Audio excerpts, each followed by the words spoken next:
अध्याय 121 एक आदमी मरने तक जवान होता है। सभी के विस्मयादिबोधक शब्दों के बीच झेंग जियांगहाओ ने कार का दरवाज़ा खोला और बाहर निकल गया। ये शुआन ने अभी जो कॉल किया था वो झेंग जियांगहाओ को किया था। आदेश मिलने के बाद वो तुरंत विला नंबर 1 की ओर दौड़ा और लिमिटेड एडिशन बुगाटी को वहां ले आया। सभी की नज़रों के सामने झेंग जियांगहाओ लियू यून के सामने चला गया और पूछा, नमस्ते, आप युवा स्वामी लियू यून हैं, है ना? लियू यून को सिर हिलाते हुए देखने के बाद झेंग जियांगहाओ ने काले रंग की कार की चाबी उसके हाथ में थमा दी। इस बीच ये हाई ने लिमिटेड एडिशन बुगाटी को देखा और वो हक्का बक्का रह गया। वो बोल भी नहीं पा रहा था। उसे अभी भी विश्वास नहीं हो रहा था कि उसने वास्तव में अपनी आंखों से एक लिमिटेड एडिशन बुगाटी देखी है। ये 20 करोड़ की लग्जरी कार थी। ये बिना किसी चेतावनी के उसके सामने आ गई। ये हाई को सबसे ज्यादा जो बात स्वीकार्य नहीं थी वो ये थी कि ये कार वास्तव में उसके कट्टर दुश्मन को सौंप दी गई थी। क्या यह उसे धोखा नहीं दे रहा था? ये हाई तुरंत गुस्से से लाल हो गया। उसने लियू यून को घूर कर डांटा, तुम्हारी हिम्मत कैसे हुई? तुम यहाँ मेरा इंतजार कर रहे थे, है ना? लियू यून ने उपहास किया और अपने हाथ में कार की चाबियों से खेलना जारी रखा। क्या तुम मुझसे इसलिए प्रतिस्पर्धा नहीं कर रहे थे क्योंकि मेरी कार अच्छी नहीं दिखती? क्या तुम सिर्फ अपनी कार पर भरोसा नहीं कर रहे हो? क्या तुम्हारे दोहरे मापदंड हैं? जिनलिंग के युवा स्वामियों का समूह भी गुस्से में था और उन्होंने बात की। हमने सबूत के तौर पर एक वीडियो बनाया है। अगर तुम मौके पर ही अपनी बात से पलटते हो तो हम तुरंत तुम्हें तियानजिंग सर्कल में बेनकाब कर देंगे। क्या ऐसा है कि केवल तुम्हारी कार ही अच्छी हो सकती है लेकिन हमारी कारें अच्छी नहीं हो सकती? तुम सच में मज़ेदार हो।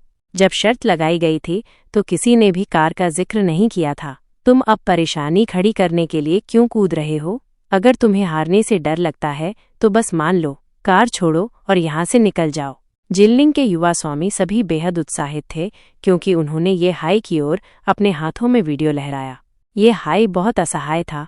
वह केवल अपने दांत पीसकर सहमत हो सका। उन दोनों ने अपनी कारें चलाईं और ट्रैक पर निर्देशों का इंतजार किया। जिनलिंग की एक बहुत ही सेक्सी युवती ने अचानक दोनों कारों के बीच में झंडा लहराया। जैसे ही झंडा नीचे उतरा, दोनों कारें क्रूर जानवरों की तरह आगे बढ़ीं। हालांकि लिमिटेड एडिशन बुगाटी का सामना करने पर पगानी हुआयरा एक छोटे जानवर की तरह थी। यह स्पष्ट था कि उसमें पर्याप्त ताकत नहीं थी। लियू यून ने लिमिटेड एडिशन बुगाटी चलाई और जल्दी से आगे निकल गया। पगानी हुआयरा को पीछे छोड़ दिया। बकवास, ये धकेले जाने की असली भावना है, ठीक है? लियू यून ने लिमिटेड एडिशन बुगाटी में उत्साह से चिल्लाया। उसे बस ऐसी गति पसंद थी। ये एक आदमी होने की भावना थी। कितना संतोषजनक! जैसे ही लियू यून ने कार को आगे बढ़ाया, उसने रियरव्यू मिरर के माध्यम से ये हाई की स्थिति का अवलोकन किया। ये हाई की कार कहाँ है? वह क्यों चली गई? लियू यून ने उसे काफी देर तक घूरा, तब जाकर उसे रियरव्यू मिरर में एक छोटा सा काला बिंदु दिखाई दिया। वो हंस पड़ा।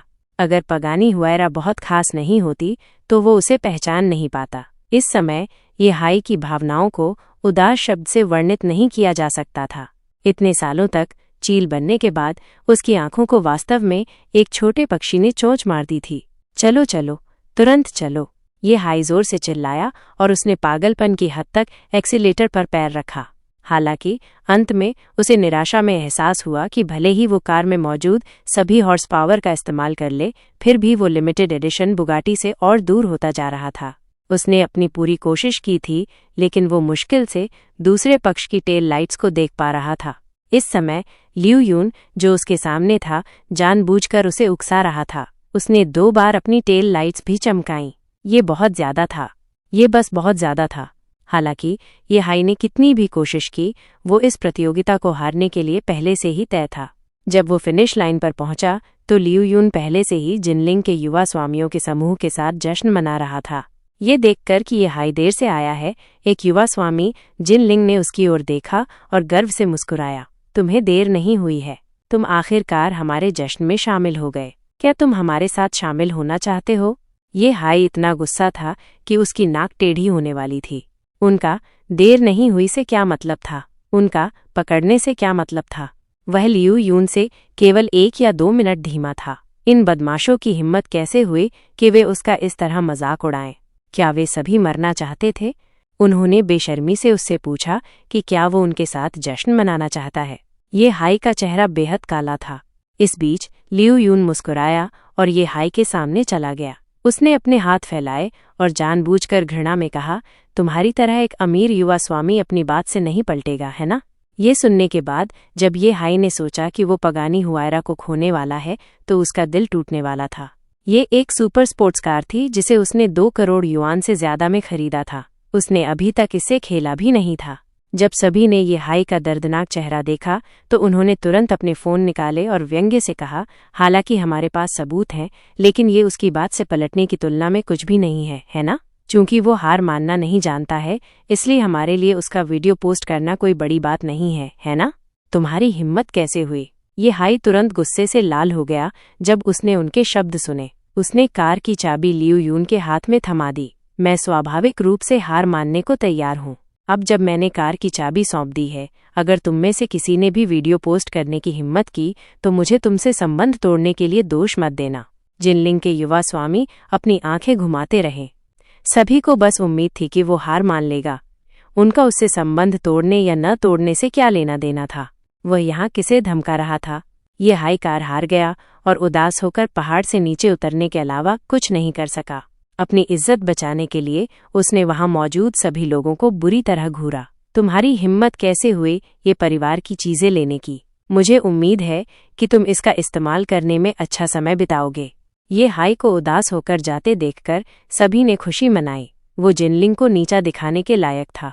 लियू यून उत्साहित होकर ये श्वान की ओर चला गया और उसे पगानी हुआयरा की चाबी देना चाहता था।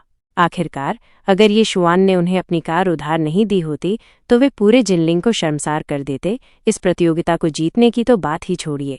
हालांकि ये श्वान ने अपना हाथ हिलाया और उसे मना कर दिया, मैं तुम्हें ये कार दूंगा। मेरे पास बहुत सारी कारें हैं, इसके अलावा ये कार बहुत घटिया है। उसके बगल में खड़े युवा स्वामी और युवतियां असहाय थे। क्या ये 2 करोड़ युआन की कार शानदार नहीं थी? हे भगवान, इस बच्चे के मूल्यों को बचाओ। सभी ने कुछ देर तक जश्न मनाया और फिर घर लौट गए। लियू हाईकोंग संयोग से आंगन में था। जब उसने अपने बेटे को गाड़ी चलाकर वापस आते देखा तो वो भी हक्का बक्का रह गया। इस नौजवान ने अपनी कार कब बदली? क्या ऐसा हो सकता है? तुम मुझे यह मत कहना कि तुमने मुझे दिए गए पैसे इस कार से बदल लिए, लियू हाईकोंग ने गुस्से में कहा। ये उड़ाऊ बच्चा, वो पैसा उसने उसे चेयरमैन ये के मनोरंजन के लिए दिया था। अगर उसने सच में इसका अनुचित इस्तेमाल करने की हिम्मत की तो वो उसकी टांगें तोड़ देगा। लियू यून को बस अपनी पीठ में कसाव महसूस हुआ और उसने जल्दी से लियू हाईकोंग को बताया कि क्या हुआ था। लियू हाईकोंग हक्का बक्का रह गया। ये 2 करोड़ युआन से ज्यादा की कार थी। क्या वो इसे ऐसे ही नहीं चाहता था? ये कोई साधारण चाल नहीं थी। लियू हाईकोंग होश में आया और उसने भौहें चढ़ा लीं। हमने उससे इतना बड़ा उपहार स्वीकार किया है, हमें आभार व्यक्त करना होगा। अचानक उसे याद आया कि ये श्वान के पास अभी तक कोई मुहर नहीं है। लियू हाईकोंग ने तुरंत उस जेट दुकान से संपर्क किया जिससे वह परिचित था और ये श्वान को एक उत्कृष्ट मुहर देने की योजना बनाई। सामग्री के लिए उसने सबसे अच्छी सामग्री चुनी जिसे वो स्वीकार कर सकता था। जेड दुकान से संपर्क करने के बाद लियू हाईकोंग ने लियू यून से पगानी हुआयरा की चाबियां मांगी। मैं इसे चलाने जा रहा हूँ, मैंने पहले कभी इतनी महंगी कार नहीं चलाई है। लियू यून चुप हो गया। बकवास, पिताजी, तुम सच में एक आदमी मरने तक जवान होता है। कहानी जारी रहेगी।